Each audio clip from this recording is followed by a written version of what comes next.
नाहमदहु नसल्ली रसूलिल करीम अम्मा बाद फ़ौज़बिल्लाहि मिनश्शैतानिर्रजीम बिस्मिल्लाहिर्रहमानिर्रहीम अस्सलामु अलैकुम वरहमतुल्लाहि वबरकातुहू। नाज़रीन, BH दवाखाना यूट्यूब चैनल की जानिब से आज हम अपने प्यारे भाइयों के लिए, बहनों के लिए बेहतरीन नुस्खा लेके हाज़िर खिदमत है। तो जल्दी करें, जो हमारे चैनल पर नए आए हैं हमारे चैनल को सब्सक्राइब करें, लाइक करें और शेयर करें और घंटी का बटन दबाएं ताकि हमारी हर आने वाली वीडियो आप तक बासानी पहुंच सके। नाजरीन, क्या करना है आपने सफ़ेद जीरा लेना है, पीसा हुआ, या पीस लें, अच्छा साफ़ करके पीस लें। 2 तोले लेना है सफ़ेद जीरा।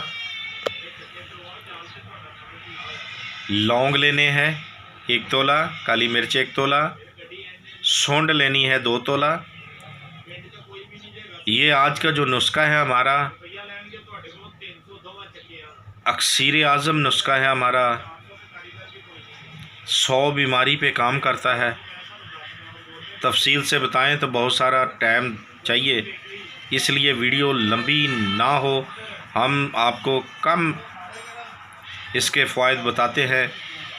ये शुगर के लिए बड़ी बेहतरीन चीज़ है, जोड़ों के दर्द के लिए, दिल के हार्ट के लिए, गैस कब्ज़ के लिए बहुत ही बेहतरीन नायाब नुस्खा है।